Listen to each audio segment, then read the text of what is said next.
Welcome to ज्ञानबड़ी academy और मेरा नाम है शंकर प्री और आप सभी का एक बार फिर से स्वागत है। और आज हम लोग class 12th Hindi medium first chapter physics के उसमें हम लास्ट टॉपिक डिस्कस करेंगे।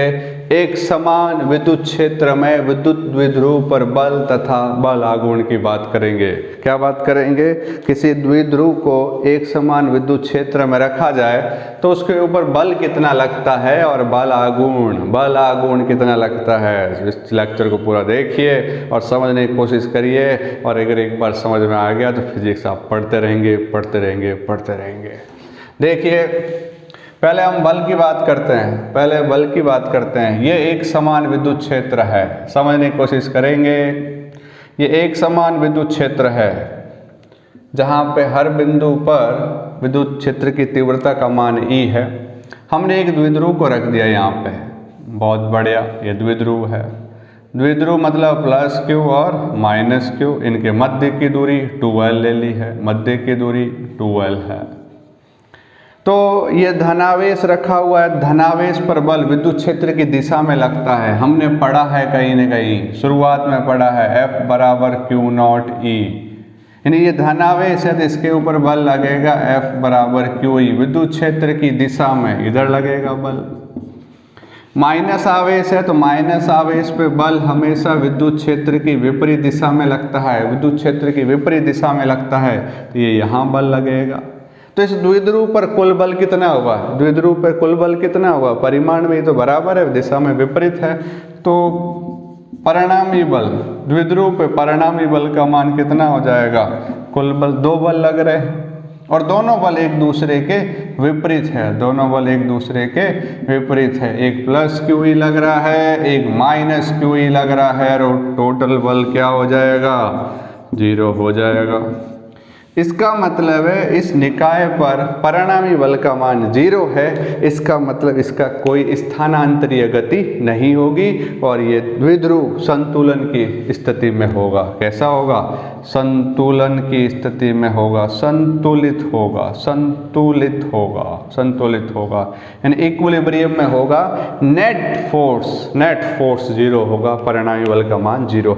और देखो, इन दोनों बल की जो लाइन ऑफ एक्शन है, बल जिस डायरेक्शन में लग रहा है, ठीक है, ये इधर लग रहा है, इधर, इन दोनों को मिलाएं तो एक ही रेखा है, अंसरेखीय है। दोनों की दिशा जो है, एक इधर लग रहा है, एक इधर लग रहा है, लेकिन दोनों जो है एक ही लाइन को ज्वाइन कर रहे हैं। लाइन ऑफ एक्शन एक ही है, ठीक है। इसलिए ये जो है ये घूर्णन गति भी नहीं करेगा। ये घूर्णन में भी साम्य अवस्था में है। क्या ये घूमेगा? क्या ये नहीं, कभी नहीं घूमेगा। एक बल इधर लग रहा है, ये इधर लग रहा है। जब दो बल किसी एक ही रेखा में होते हैं, सरेखीय होते हैं, तो उसका वो भी क्या होगा? इक्विलिब्रियम में होगा। वो translatory motion and circular motion, translatory motion और सर्कुलर, घूर्णन सामंजस्य में साम्य अवस्था में होगा। तो यहाँ पे संतुलन दो तरह के होंगे, एक रेखीय संतुलित होगा और एक घूर्णन संतुलन भी होगा यहाँ पे। तो यहाँ पे कोई बल आघूर्ण का मान नहीं लगेगा, बल आघूर्ण का मान 0 होगा। क्यों होगा? क्योंकि ये दोनों जो बल लग रहे हैं, ये बल युग्म हैं, वो एक ही रेखा पर है, लाइन ऑफ एक्शन उनका एक ही है। इस स्थिति में परिणामी बल का मान 0 है। तो ये रेखीय संतुलन में भी है, ट्रांसलेटरी इक्विलिब्रियम पोजीशन है। तो दो तरह के इक्विलिब्रियम हो सकते हैं। ये घूम भी नहीं रहा है और आगे भी गति नहीं कर रहा है। इसका मतलब ये है इक्विलिब्रियम में है, ठीक है। ट्रांसलेटरी इक्विलिब्रियम भी है या लीनियर इक्विलिब्रियम भी है और रोटेशनल इक्विलिब्रियम में भी है, रोटेशनल यानी घूर्णन संतुलन में भी है। तो कब ये घूम सकता है? तो इसके ऊपर कब घूमेगा? तो सबसे पहले हम बात करते हैं बल आघूर्ण होता क्या है। बल आघूर्ण होता क्या है? जब किसी वस्तु पर बल लगाया जाता है और वो अपनी स्थिति उसी पोजीशन पे घूमना शुरू कर दे तो उसी बल को बोलते हैं बल आघूर्ण। जब किसी वस्तु पर बल लगाया जाता है तो वस्तु अपनी स्थिति पर क्या शुरू कर दे? घूर्णन शुरू कर दे, घूमना शुरू कर दे, उसी को बोलते हैं बल आघूर्ण। जैसे दरवाजा है, दरवाजे को तुम क्या करते हो? धक्का लगाते हो तो दरवाज़ा जो है ऐसे घूमता है। ऐसा नहीं कि दरवाजे को धक्का लगाया और वो चला गया 10 मीटर दूर चला गया या 1 मीटर दूर चला गया, ऐसे गया क्या? देखना जरा, आज दरवाजे सारे तोड़ना, ऐसे दम करना, कहीं नहीं जाएंगे, ठीक है। दरवाजे को ऐसे धक्का लगाया, दरवाज़ा खुल जाता है। यानी दरवाजे के ऊपर आपने बल लगाया जिससे दरवाजा अपने ही जगह पे घूम रहा है, इसका मतलब वो उसी बल को क्या बोलते हैं? बल आघूर्ण। उसी बल को क्या बोलते हैं? बल आघूर्ण। तो बल आघूर्ण जो है इसका मतलब है, हम थोड़ा सा बना लेते हैं इसको, ये नोट कर लीजिए पहले, ठीक है। इस अवस्था में इसके ऊपर कुल बल का मान 0 होगा और ये घूर्णन और रेखीय संतुलन में होगा। बट कब इसके ये घूमेगा कब? तो उस स्थिति के लिए हम इसको बना देते हैं, ठीक है। तो बल आघूर्ण को टो से लिखते हैं, टो उल्टा जे, टो टो टो बराबर होता है बल गुणा लंबवत दूरी। बल गुणा लंबवत दूरी, यह एक सदिश राशि है, यह एक सदिश राशि है। सदिश राशि होगी तो इसकी दिशा भी होगी, सदिश राशि होगी तो इसकी दिशा भी होगी। अब हमने क्या किया, एक द्विध्रुव को रख दिया, ये प्लस क्यू है और ये माइनस क्यू है, और विद्युत क्षेत्र से द्विध्रुव आघूर्ण इनके मध्य की दूरी 2L है। तो द्विध्रुव आघूर्ण होता है P बराबर Q into 2L, coulomb into metre. तो द्विध्रुव आघूर्ण की दिशा ऐसे, माइनस क्यू से प्लस क्यू, माइनस क्यू से प्लस क्यू, माइनस क्यू से प्लस क्यू, और विद्युत क्षेत्र इधर, तो इन दोनों के मध्य का कोण थीटा, इनके मध्य का कोण थीटा। इसके ऊपर बल लगेगा विद्युत क्षेत्र की दिशा में, इसके ऊपर बल लगेगा विद्युत क्षेत्र की विपरीत दिशा में। इसको हम अलग से बना लेते हैं, समझने को अच्छे से समझ में आए। ये बनाया ऐसे, यहाँ बल लगा इधर, यहाँ बल लगा इधर। अब देख रहे हो दोनों बलों की दिशाएं, दोनों बलों की दिशाएं तो नहीं, दोनों बलों का लाइन ऑफ एक्शन सरेखीय नहीं है, एक रेखा पर नहीं है, दोनों का लाइन ऑफ एक्शन अलग अलग है।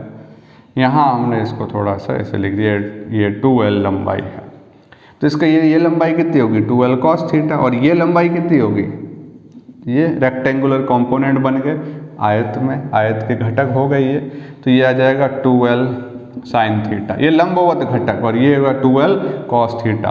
तो ये बल लग रहा है, बल कितना लग रहा है, बल का परिमाण बताओ, F बराबर QE, बल का परिमाण कितना है, F बराबर QE। यहाँ भी QE, इधर भी QE, लेकिन अभी ये द्विध्रुव ऐसे है, एक इधर बल लग रहा है, एक इधर लग रहा है लंबवत, तो ये इसको क्या करेंगे, घुमाएंगे, तो क्या होगा, बल आघूर्ण होगा।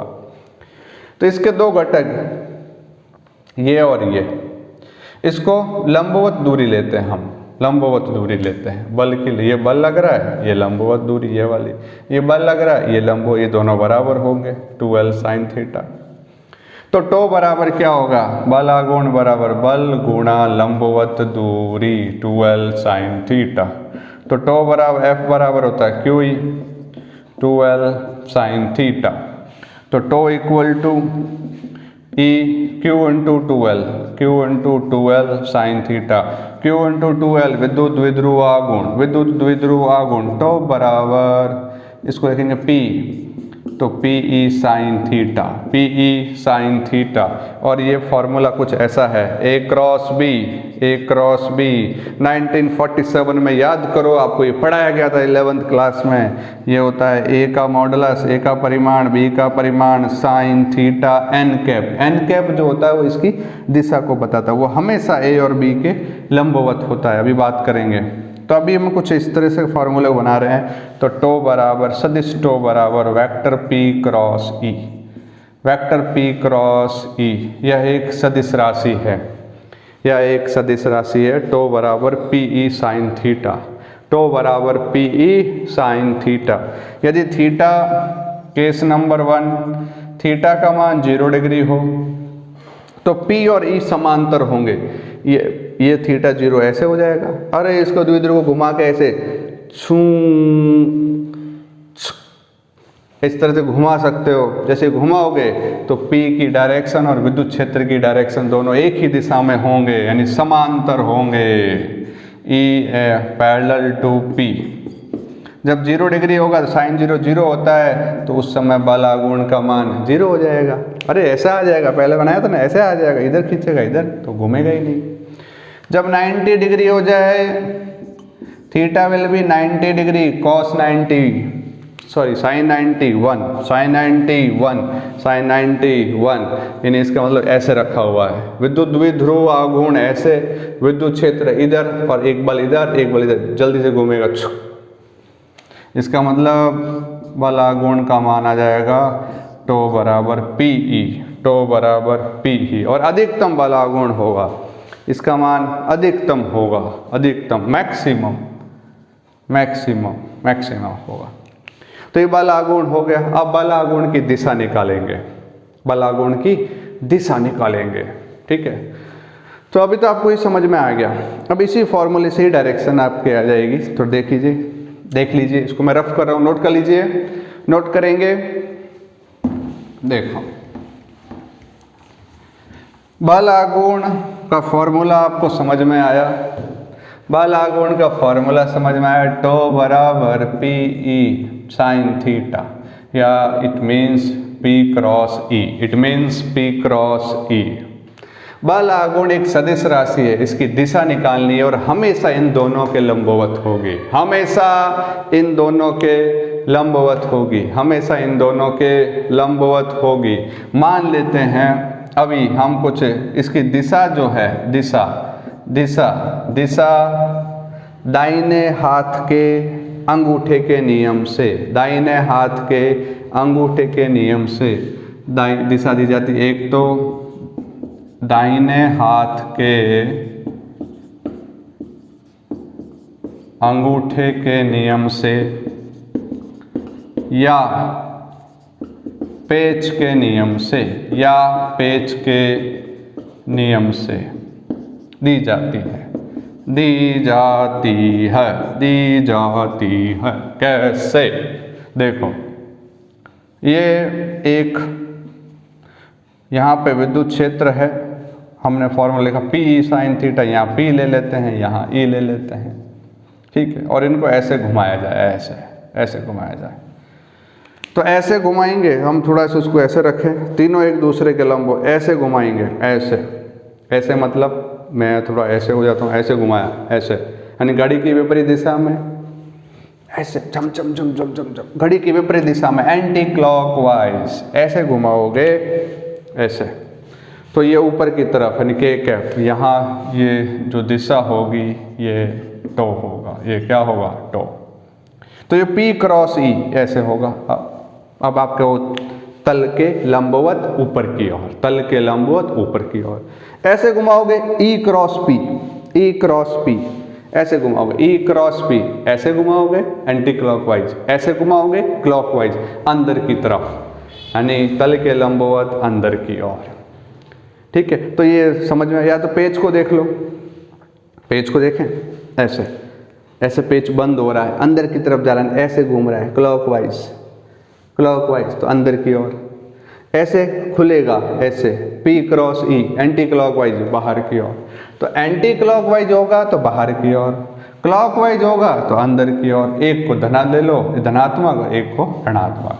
तो आप समझ जाएंगे कि एंटी क्लॉकवाइज लेंगे तो हम इसको धनात्मक ले लेंगे, अब कुछ भी ले सकते हो, क्लॉकवाइज लोगे तो इसको ऋणात्मक ले लेंगे, मतलब धनात्मक मतलब प्लस के कैप, ऋणात्मक मतलब माइनस के कैप, या फिर ये I में x एक्सिस में, ये y एक्सिस में, तो I क्रॉस J तो K आ जाएगा, I क्रॉस J K आ जाएगा, ठीक है। अगर नहीं पता तो हम इसके ऊपर न्यूमेरिकल लेंगे नेक्स्ट वीडियो में, उसमें आपको इजीली समझ में आ जाएगा कि डायरेक्शन कैसे निकाल सकते हैं। तो इसको एक बार नोट कर लीजिए कि डायरेक्शन कैसे हमें कैलकुलेट करना है, ठीक है, डायरेक्शन कैसे कैलकुलेट करना है, नोट कर लीजिए। तो इससे आपको बल आघूर्ण जो है इजीली कैलकुलेट कर सकते हो। तो टो बराबर PE sin थीटा, P बराबर Q इंटू 2L, और दिशा होती है हमेशा इन दोनों के लंबवत, और इसका मात्रक होता है न्यूटन इंटू मीटर। विमा की बात करोगे तो ये आएगा mL/T-2, न्यूटन होता है mL/T-2, ये मीटर और आ गया तो mL/T-2, ठीक है। तो सुनने के लिए धन्यवाद, नेक्स्ट वीडियो में मिलेंगे, तब तक आप पढ़ाई करते रहिए और एक दूसरे की हेल्प करते रहिए। Thank you so much.